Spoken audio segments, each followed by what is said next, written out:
Таң эрте зилзаланын очогуна жардам жетти. Нөшөрлөгөн жаандан улам аскердик тик учактар уча албай, 12 саат бою аймакка жете албай турду.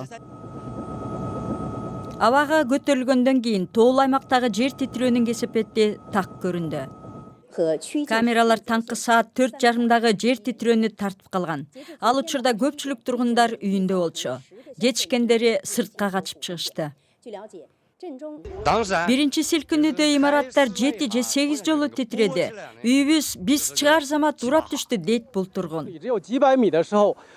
Бул жолку жер титирөөнүн күчү 2008 жылы жакынкы Сычуань провинциясында катталган жер титирөөдөн азыраак.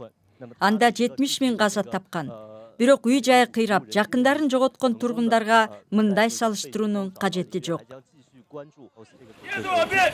Кытайдын премьери Ли Кэцян куткаруу иштерин өзү көзөмөлдөө үчүн аймакка келди. Абадан изилдегенде Кытайдын зилзаладан сактануудагы кемчилиги көзгө урунат. Эски имараттардын жанында жаңы салынган көп кабаттуу имараттар бекем турат. Кытайдын түндүк батыш тарабында жер титирөө көп болот. Бул аймак өлкөнүн эң жакын району деп саналат. Дал ушул эки маселе көптөгөн өмүрлөрдүн кыйылышына себеп болууда.